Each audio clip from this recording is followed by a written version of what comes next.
You know, it's hard to overstate the impact of this event here. Over $90 billion of announcements. That's something that's really exciting for this region. Let's give a hand for that.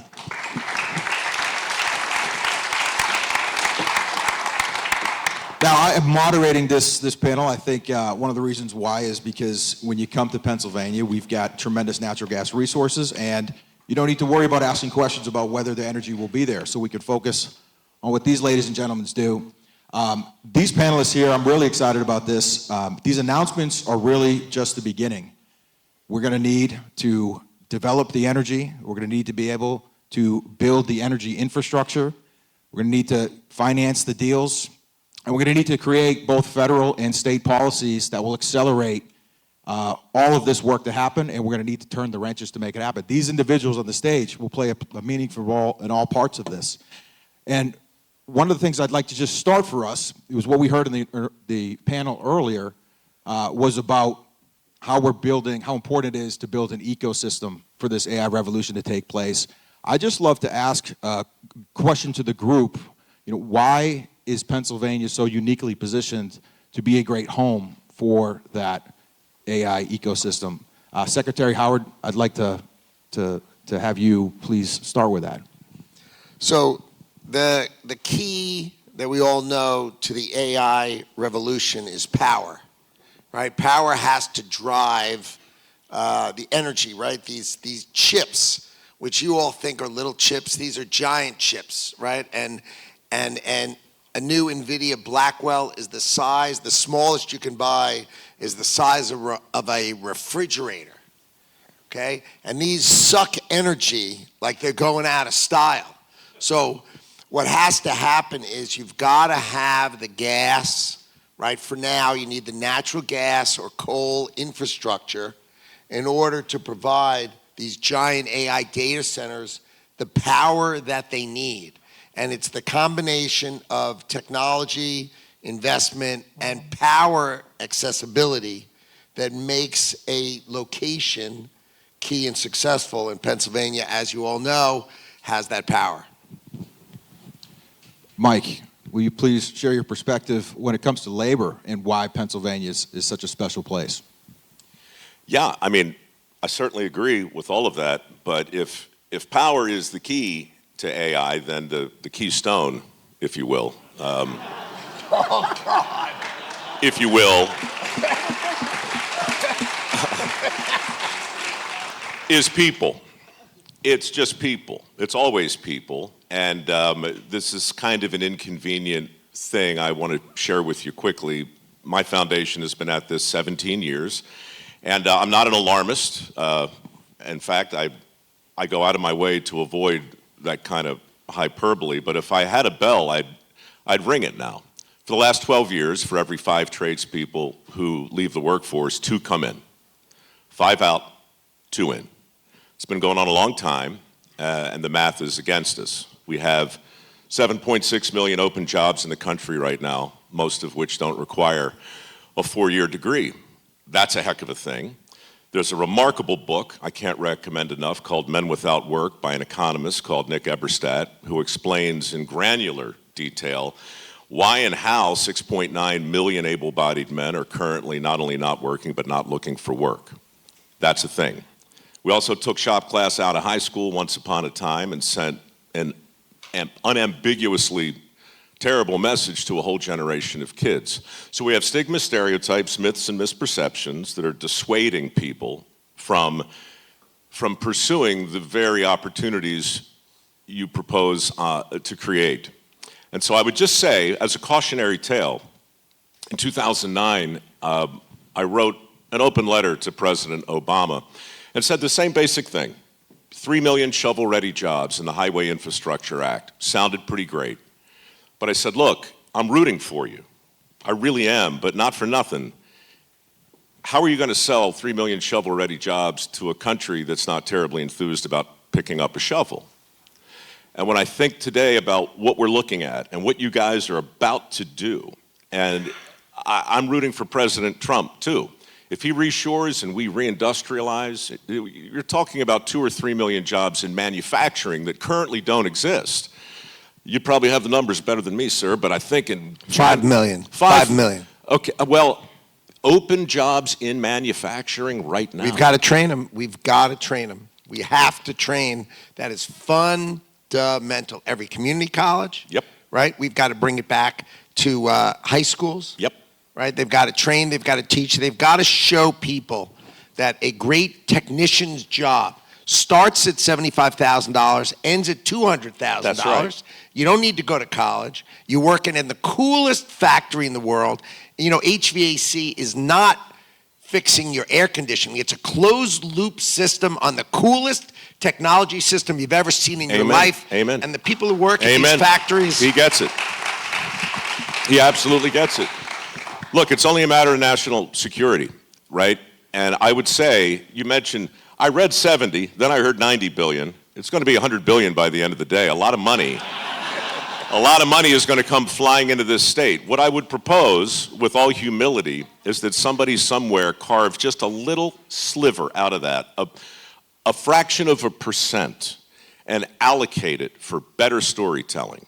Our country needs a national resource. Pennsylvania can lead this charge where any parent, any guidance counselor, any kid who is curious enough to explore the opportunities we're talking about can go to a destination and see people who look like them and talk like them and remind them of them prospering as a result of mastering a skill that's in demand. If we just dismiss that as PR, then we're just going to keep pushing the same rock up the same hill. I'm just here to say, it doesn't take a ton, but it takes some. Because a pretty good communicator's coming here this afternoon, I think, who understands the importance of getting the story right. Yeah. So that's my thing. Mike, I think, you know, you're Let him clap, Toby. Let him clap. All right. It's important. Your points on labor, I think, are really important for us to keep in mind, because what we're trying to do here is going to be an incredible opportunity, I think the greatest of my lifetime, and that's including the shale revolution that took place that transformed the trajectory of the United States.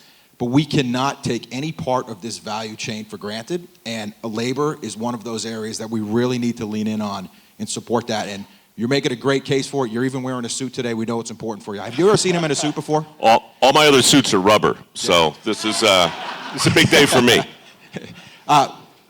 Bruce, you know, CEO of Brookfield Asset Management, over $1 trillion assets under management. When you look at Pennsylvania, what attracts you as an investor? So look, I just step back and say what is going on and what was described here, but what's going on in the world and across the United States and in Pennsylvania is literally, I cannot explain it any more than just saying what's going on is a rewiring of the economy of the world over the next 15 years. And that takes trillions and trillions and trillions and tens of trillions of dollars. And it starts with power, because nothing, the robotics that need enormous amounts of chips and run, they need to have power, they need to have proper transmission lines, they need the backbone of the global economy. And we invest $50 billion a year into the United States. We just announced a deal this morning with Google to contract 2 of our hydro plants in Pennsylvania to them. What that means, and it sounds, okay, there's a contract, but what that means is they're relocating data centers which will be utilized in the state, which will drive innovation with people.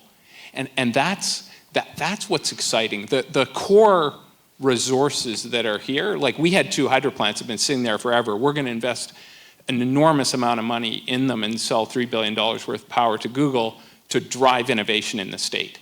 And so it's really it's the backbone of what's here. And a lot of the innovation can be retooled to look to the future, but it's these future jobs of innovation that are being created. But I think the most fundamental thing that the Secretary started off with, if you do not have the backbone built, nothing can get built on top of it. And that's where we need to start and focus, and this being an innovation and energy summit is super, super important to that. And I think, something else that's special about Pennsylvania, Pittsburgh specifically, is this is an area where our leaders want this to happen here. I mean, this is why this event happened, because of the leadership from Senator McCormick. And Kim, can you talk a little bit about your leadership in the state as a state senator and the policies that we have in place that will encourage this type of massive investment and growth for this opportunity, for this region? Sure, and Pennsylvania, I will just say we have everything. To your point, we have a workforce. We need to make sure we have the proper training for all of those workforce. We have an opportunity here with AI and this innovation to bring our folks back and repopulate our Commonwealth, because we have been bleeding young folks. To bring them back, there will be jobs here. We have it all here. We have great we have wonderful, full natural resources. And we need to make sure that at this point, we understand that our most reliable natural resources that we have here, we have to stop demonizing those. We have to use them. And I am so glad that President Trump won, because that can happen now. We have workforce, we have waterways, we have institutions like the great one we're sitting in now. And we have proven that we can be and are innovative here in our Commonwealth. If you remember, some of you may not, but I lived it. We remember what happened to the steel industry, right? We were all steel here in Western Pennsylvania. We built America. We did all of those good things. And then it plummeted. And the next thing you know, we have Carnegie Mellon becoming just a leader worldwide here with technology. And it has been such a gift. So we need to make sure we have the right job training. We need the right policies here in Pennsylvania. We're working on them. As you know, businesses need to have stability. They need to know what's happening. We did the CNIT, which they know is coming down so much a year. We went from the highest, we're going to go to one of the lowest. That's important to business to know that that's going to happen. They can come here now, and we're going to do it. And we're going to continue to work on permitting and regulations, because that should not be something that is just for some companies. We'll make a deal here. It needs to be across the board. We need all companies to feel secure when they come here, that they know they're going to have confidence in what is happening for them here.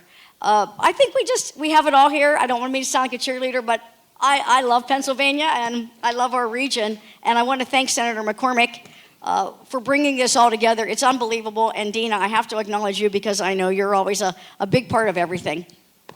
Kim,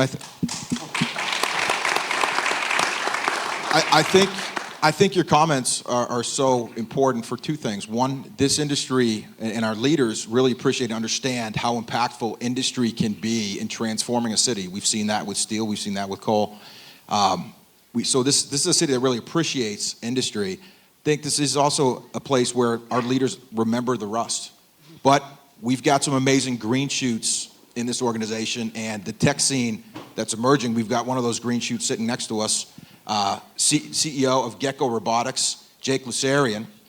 He's a fellow Pittsburgh unicorn and doing a lot to bring growth back to the city.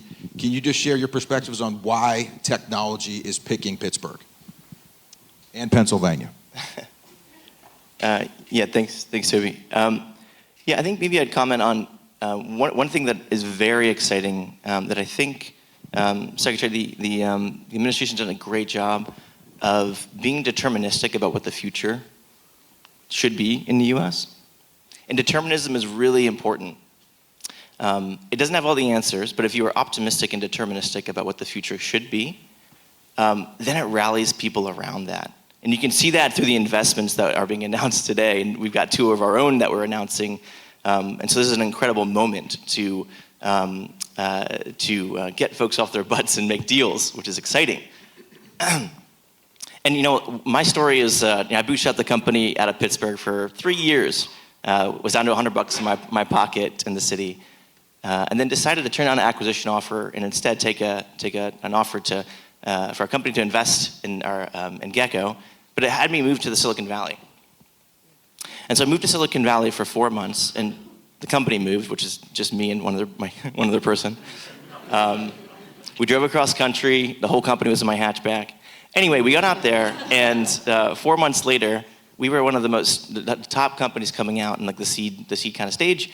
But I got an investor, one of the biggest ones in the world, say, I'll give you $2 million, but you have to stay in Silicon Valley. This company just will not work anywhere else. We're gonna automate it, and we're gonna keep it here.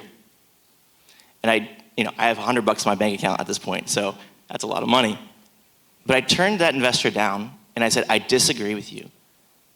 I think the best way to build a technology company is as close to the customer problems as possible. And our company was founded on a mission of diagnosing the health of the built world. And now what we're doing is using that data to help operate facilities like energy facilities better using AI and data sets, physical intelligence from robotics.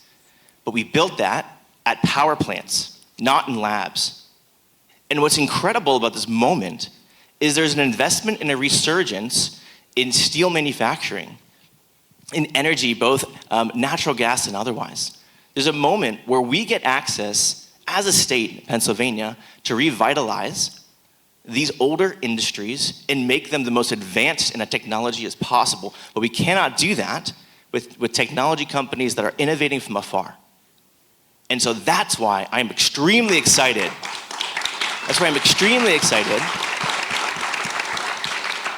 About Pittsburgh and Pennsylvania. We have the ingredients, we just need the determinism and optimism to invent the future that we want to see and get off our butts and unite technologists and energy together. It's great. Thank you, Jake. Secretary Lucknick, let's get back to you. Can you tell us a little bit more about the initiatives you're doing at the federal level and to spur economic growth in this country, and specifically what Pennsylvania can do to align its policies to take full advantage of what you're trying to push at the federal level? Well, the first thing was U.S. Steel. So Nippon Steel wanted to invest in Pennsylvania and in the Mon Valley. But the problem was, how do you thread that needle where you have another country that historically has been a low-priced, what we call in government, dumper of cheap steel into America, right? And so how do you thread that? And what we did is we created something called a golden share that allowed Nippon to invest $14 billion building, rebuilding our blast furnaces, rebuilding and investing in Pittsburgh and in the Mon Valley, but doing so with leadership and oversight that they can't move the plants, they can't idle the plants, they have to actually deliver the economics or they actually lose control of their own company if they don't do what they said. So if you think of what the golden share is, it's really, will you do what you said you're going to do? And so that allowed, a huge investment in U.S. Steel to be right here, right in Pittsburgh, and revitalize the steel making. And generally then the president put a tariff. And so let's take a minute on tariffs, on steel, and then what tariffs mean generally. We have been at a competitive disadvantage for 80 years. For 80 years, we let other countries put tariffs on us, and we did not put tariffs on them. And our labor, as you know, tends to be more expensive than global labor. So we have an expensive comparative labor market and an asymmetric tariff regime that makes us non-competitive. And what happens? Our entire industrial base moves away in the classic Adam Smith thing. If the invisible hand of Adam Smith is on your back, pushing you out of America, lo and behold, take decade after decade after decade, there's none left. So what President Trump is doing is he is righting that, he is fixing that ship right now, and he's doing it his way, which is the powerful way to say that asymmetry is going to reverse. We are going to have the lowest tariffs that we sell outward and higher tariffs that you're going to pay to come in, right? And that is going to level the playing field. We're still going to have comparatively expensive labor, but at least the government is going to level the playing field. It's going to stop like dumpers coming in. It puts tariffs on steel and aluminum and copper, and you're going to see it on lumber, and you're going to see it in all sorts of products. But the idea is to level the playing field, and if you level the playing field for America, Americans always win. And that is what's going to happen. Secretary Lutnick, I got to thank the president, and I just want to thank you for your involvement with Nippon and U.S. Steel and making sure that happened, because it means everything to us out here. We've saved tons of jobs, and we're going to be the center of the world again. Thank you. You know, when people talk about the administration and you ask about the impact you all are making, some people, you know, I always expect them to say, well, it's this policy or this executive order, but the most impactful thing I think that's happening right now is you guys are changing the culture and getting back to a culture of winning in this country. So thank you for that. Mike, you're also trying to drive culture to make a big change. All the lessons you learned in dirty jobs and your countless time thinking, obsessing about labor, what do you think are some of the key elements to really drive the culture change to get back to blue-collar work? Yeah, I'd like to riff on what Howard said. The invisible hand vis-a-vis Smith is certainly interesting, but there are a lot of invisible hands at work in our country now that shape perception. And I mentioned in passing the decision to take shop class out of high school. I think when we look back, it'd be hard to find a more harebrained decision in the history of modern education than to do that. We have sent such a clear, unintended, invisible hand type message to a whole generation of kids. Not just kids who might have entered the trades as a result of a vibrant, robust shop program in high school, but kids like me who just were like wandering from math to English and might stick their head into a metal shop just to see what was going on, just to see what work looked like in the 9th or 10th grade. That was important. And you mentioned dirty jobs. I appreciate it. That show's been on the air every day for 22 years. 22 years. It's just a long and smelly odyssey from sea to shining sea and feces from every species and misadventures and animal husbandry, and it was so much fun. But it wasn't until recently that I looked back at that and realized, in a way, that's what shop class was. At a glance, it gave people a chance to see what work looked like. I would suggest that a big theme that could come out of this conference is that Pennsylvania can show the country what work looks like, because the jobs that you propose to create, these are going to resonate with a part of our population who feels invisible, right? We've been telling kids for 15 years to code. Learn to code, we said. Yeah, well, AI is coming for the coders. They're not coming for the welders. They're not coming for the plumbers. They're not coming for the steam fitters or the pipe fitters or the HVAC. They're not coming for the electricians. You know, that Ideas Festival I was telling you about in Aspen, I sat there and listened to Larry Fink say, we need 500,000 electricians in the next couple of years. Not hyperbole.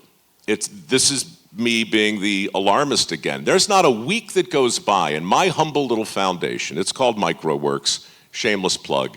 We award work ethic scholarships every year, right, to kids who want to learn a skill that's in demand. These are trade school scholarships. Not a week goes by where I don't get a phone call from somebody like the Blue Forge Alliance, who oversees our maritime industrial base. That's 15,000 individual companies who are collectively charged with building and delivering 3 nuclear-powered subs to the Navy every year for 10 years, right? 2 Virginia, 1 Columbia class. Mind-bogglingly complicated.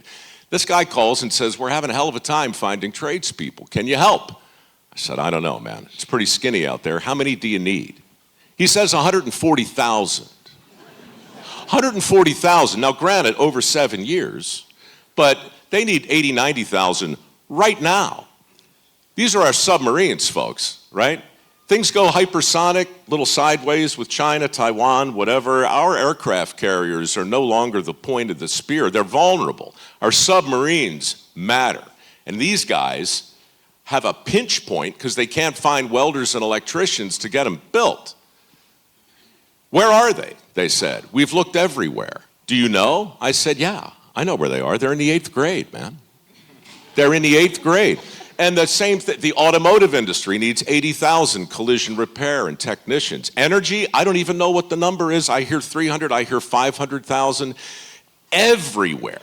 So, not to filibuster, but that's the underlying thing that I just really hope people take from this conference. There is a clear and present freakout going on right now. I've heard from 6 governors in the last 6 months.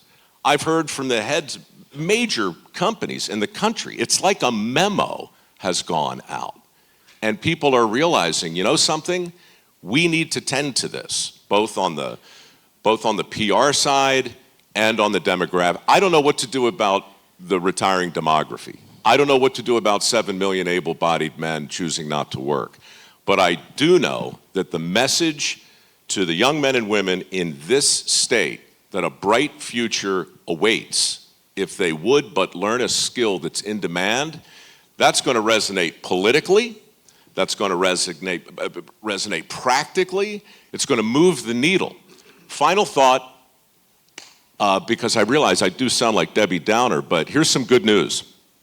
My foundation last month concluded its enrollment period for our new round of work ethic scholarships. My administrator just told me that we have 10 times the applicants this year than we did a year ago this time.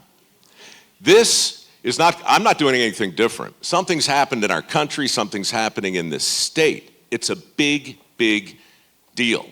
And so I've spent a long time going out and talking about how difficult it is to give away $1 million in work ethic scholarships. This year, we're giving away $5 million. And if I had 10, I could do that. So, the message is resonating. I just can't wait to see where it lands and if Pennsylvania is going to lead the charge. Do you mind if I say a couple of things? One thing I'd say as the token youngster on this panel, no disrespect, is... I'm 40. He's I'm 34. 43. He's a youngster. 43 is not bad. I mean, the data clearly is showing that, like, folks, younger than me and my age, they're way more interested in being influencers than they are being welders. And I think it's really encouraging to hear the stats. I think I think that crying and the branding that we're doing around these jobs are really, really good. However, it is a massive thing to overcome, as you all know. And so I think the question shouldn't be I think our question should be less about how do you, which is still important, how do you make these jobs extremely sexy and exciting and cutting edge? This is the question that I think about all the time. I started the company, serving industries that are forgotten by tech, power plants, oil and gas facilities, manufacturing facilities, defense sectors. But imagine a world where at U.S. Steel or at Exxon or these sorts of energy companies, there are humans, youngsters, using robotics, smart sensors, and then prompting an LLM on their phone with physical intelligence data and a really great model about what sorts of action should I take with this leaky, with an asset or a valve or a pump that isn't working well, or how do I optimize the way that my unit is working, or my flare line, how it's operating. I think this is the unlock. If you want folks to run towards these sectors and take on these jobs, we have to be, technologists, I'm talking to myself here and others that are here, we have to be pragmatic in the impact that we can provide to these sectors if we want to try and solve these problems that we're describing. So we have to make these sectors sexy by making them cool and innovative and cutting edge. It wasn't too long ago where you just couldn't use your phone at some of these facilities. When we're running software with these facilities that are 30 years old software, I'm just telling you, it's really important to solve the innovation as a way to out-innovate, other nations, opposed to just like force more people to weld. Jake, I think you said something there. It was there's industries that people forget about. I think one of those is there's industries that investors really haven't spent too much time thinking about. That's nuclear. Bruce, a lot of people don't know, Brookstone owns Westinghouse. Can you talk a little bit about that investment, your thoughts on nuclear and how it can play a role in AI, and also spend a minute and let people know about the amazing announcement that you guys just made this morning? So first, I'll say, since we're in Pittsburgh, one of the great hidden jewels in the United States is the Westinghouse Company, which is headquartered here in Pittsburgh. It's an amazing technological business, which most people don't consider a technological business, but it's incredible. There are 3,000 people in the city here. Many of those are advanced engineering talents, and it's an incredible business. We got involved 8 years ago when people had forgotten about nuclear energy, and we are, fast forward 8 years, we're in a renaissance that is going to have 25 to 50 years to play out. And our AP1000 technology, we finished off 2 plants in the United States, but the future is extremely bright. And the way I would put it is, to build out energy in America, we must enable nuclear technology, because all the things that were stated before and how much power we need, if you build renewables, if you build gas, if you build coal, you will not build enough if you don't use nuclear energy. And therefore, we're just at the early stages of this, and the only Western company that builds nuclear plants is headquartered here in Pennsylvania. So there you are. And what this means is that up here earlier was talking about data centers, and we build a lot of data centers, and they're getting 100 megawatts, 200 megawatts, 500 megawatts, 1,000 megawatts. What we're now having discussions with technology companies is building actual nuclear plants to be sole sourced into data centers. And that will solve a big part of the grid situation. And it's the only answer for the energy situation across the world, both in America, and it's not only is it going to be in Pennsylvania, not only is it going to be for the United States, but this is an enormous export business, because this is one of the only technologies in the world, and in particular in the Western world. And as an investor, when you're investing in energy infrastructure, how are you thinking about the different attributes of energy and how important it is to have a diverse mix of affordability, reliability, and the carbon footprint associated with it? Look, our story, or our tagline is, we build the backbone of the global economy. And therefore, like, we're just in the midst of buying Colonial Pipelines. We bring all the gas from the south, gas, butane, oil, methane, all up the East Coast. So we deliver all the everything up the East Coast of the United States. We're just investing $10 billion. We'll invest $2 billion a year into that pipeline system.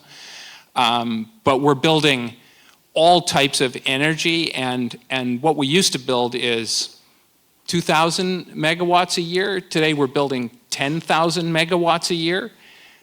This build out, it's not. The discussion isn't, do you want renewables, do you want gas, do you want coal? Really, the discussion today with most companies is, can you get us power, and when can you get us power, and how do we get it delivered? And even if you have power, everybody's worried about dedicating it to data centers, because we can't have blackouts. Like, the number one thing, and we've been having discussions with countries who are having blackouts and solving their blackout situations, because the number one thing that will slow down this build out of energy is if we start blacking out people's power. We need to ensure we don't do that, and that's why baseload nuclear is super, super important. Yeah, nothing stops business like the lights going out. And unfortunately, we've been probably one of the most dangerous periods of time from an industry perspective. We've gotten through 8 years of not getting energy infrastructure. Pipelines have been blocked, canceled, or opposed. And it's not just impacts to pipelines, it's impacts to all energy infrastructure. I think one of the great wake-up calls from this AI revolution that's taking place is we need to start looking at the energy ecosystem. And the power needs for AI are tremendous. But when you step back and look at the world and realize that 6 billion people are living basically without any energy. 3 billion people are living without enough access that would be equivalent to running a fridge. And then you think of where we're sitting right now on one of the biggest gas fields in the world that has been throttled back, and we need to unleash the potential of these resources here in Pennsylvania, not only to power the AI revolution that's going to start here in this ecosystem, but also expand our influence around the world with exporting. Secretary Lutnick, just your thoughts on how is energy helpful in the conversations that you're having around the world as you're talking about tariffs? The number one investor in the environmental narrative is China. Let's say it again. The number one investor in the environmental narrative is China. We are energy rich. We have Alaska, we have shale, we have oil, we have natural gas. We have the capacity to drive the AI revolution in America. China does not. China is opening a new coal plant a week and trying to get us to close a coal plant a week. We are the fastest runner in the world, and our adversaries have convinced us to take our right hand and hold our right ankle and let's go run the race, right? We need power. They are the leader in electric vehicles. They are the leader in solar because they don't have oil and they don't have natural gas. If you understand the fundamentals of the world, you understand that we need to unleash our own capacity to deliver for ourselves. Don't close Anwar and Alaska, the largest oil field in the Western world. Don't close it. Empower America to succeed, right? The AI revolution is upon us. The AI revolution will change the way the world works, and we cannot lose. The Trump administration will not let us lose. We need to do clean, beautiful coal. We need to do natural gas. We need to embrace nuclear. We need to embrace it all because we have the power to do it, and if we don't do it, we're fools.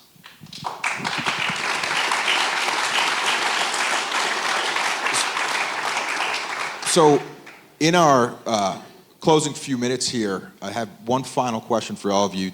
Today really is remarkable, but it really is a first step. What do you think the next step we should take in Pennsylvania to realize these great opportunities? Jake.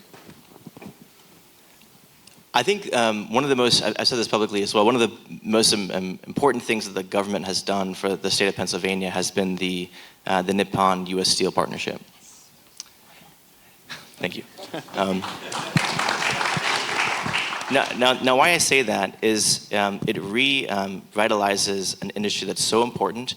I mean, metal is used for everything, whether you're building power or you're building oil and gas or you're building whatever you're building. And so that's really important. The second thing it does is it creates the opportunity to rethink what if we used AI and robotics first principles when thinking about how to reinvent how we make steel and combine the incredible technology and IP from making steel, both U.S. Steel and Nippon, and thinking about how we do that unfairly to everyone else. And that's the opportunity that we have. That's the next step, running towards that. I think ADNOC and a partnership that we've done with them, which is Abu Dhabi National Oil Company, is leading the charge on oil and gas. And I'd like to see, it's amazing, it's exciting, but I get nervous about how America and American oil and gas companies aren't moving as quickly as some of those internationally. Kim? So I think, again, we need to give companies certainty that when they get here, that we're going to have regulations that don't dampen what they're trying to do. We need our permitting reform to be of certain, and it needs to go across all boards. We have sitting here in the audience some folks that have really worked on, we got a little bit of permitting reform last year. We have Senator Jean Yaw over here, who is the chairman of our Energy Committee, who has worked since 2013 on the SPEED program. We have Senator Kristen Phillips-Hill here, who was very vital to this happening, and Senator Pittman. I don't think he's sitting in here, but it just speeds up what we're doing, trying to get these permits done. The DEP secretary just did a press release yesterday, and I'm very happy, but she said that they have 98% of their backlog taken care of. We should never get to that point. This needs to be every day. We get these permits done, and we do what we can to get companies to want to be here. When I talk to businesses and I talk to people, they always say the biggest thing is our permitting and regulatory environment. I mean, you talk about U.S. Steel, we lost a big plant from U.S. Steel because they couldn't get a permit. That is not acceptable. And it's a different change now, and that's why you see the leadership here making sure that U.S. Steel is going to continue to build here in Pennsylvania. It is a different We're going to place change here. the dynamics of steel here. Bruce, you just had a big announcement today. I know you're going to be focused on getting that done, but next steps in Pennsylvania. So look, I think the only last thing I'll say, just to be helpful, is often when we go and we talk to governments about getting capacity to be able to expand data centers and to build new data centers, one of the reactions is when you're done the construction jobs, there's not many people employed at that data center. And the misinformation in that is that that's just backbone infrastructure of the future. That's the toll road, or that's the road, that's the pipeline. It's really just the infrastructure. In a pipeline, you don't employ many people that sit on the pipeline. But what it does is it enables large and small and medium-sized business to utilize that cloud intelligent capacity to build businesses. And if you don't have it, business is going elsewhere. And so I tend to think what people say is I don't see the jobs inside that data center, but it's an enabler for the whole ecosystem. So I guess my encouragement, and we will continue to do it here, is enable the backbone of Pennsylvania to enable all of those industries to grow. And when you do that, you create enormous amounts of jobs. Great points. Thank you. Mike, closing words here, and I think you can close us off for this panel today. Really? Yes, You're going to let me land the plane? That may be a good way, yes. Well, as a single issue guy, I will just reiterate that the country needs a manufacturing renaissance, and it's imperative that we reinvigorate the trades. Pennsylvania could lead that charge. Rather than offer advice, let me just tell you what happened in South Dakota with my foundation, very briefly. It might be instructive. About 10 years ago, a wealthy philanthropist who ran First Premier Bank, a guy called Denny Sanford, became very upset with the skills gap in South Dakota. He pledged $25 million to set up a scholarship fund to help train kids for these jobs, if the governor matched it. The governor back then was a guy called Martin DeGard, and he knew Denny and he liked the deal, so he threw in $25 million. Now we have $50 million in a pile for scholarships in this state. The governor said, I'll do this, but I want a commitment from the local businesses, Muth Electric, for instance, and 3 or 4 big infrastructure plays. I want you guys to guarantee our graduates a job. The local businesses said, okay, we'll do that, and will replenish the fund if the applicants agree to stay in South Dakota for 3 years working in their chosen field. So every box gets checked, 50 million appears, they make an announcement, and South Dakota kind of shrugged. That's 50 million for trade schools, whatever. This is my point. It's not enough to create the opportunity, and it's not enough to write a big check. Now, they reached out to my little foundation, and I suggested they send the jet, and I flew around with the philanthropist and the governor, and we did a whistle-stop tour, and we went to these places of work, and we went to the trade schools, and we treated these kids who had signed up for these scholarships like rock stars. And we blew it all across the media. 6 months ago, I went back. Kristi Noem was the governor at the time, and to say this thing was a success story is to truly bury the lead. All the money had been dispersed and replenished. Hundreds of kids were now working in the fields, and there are 4 tech schools, 4 in South Dakota. Every single one of them is maxed out. They're expanding the technical schools. This is a virtuous cycle. It worked in South Dakota, it can work in Texas, and it can sure as heck work in the Keystone State. If that's of interest, to the extent I'm able, I'm at your disposal to help it. Thank you, Mike. And thank you all of our great panelists for joining us today. And again, big shout out and thank you to Senator McCormick for his leadership in putting this event together. Thank you, everybody.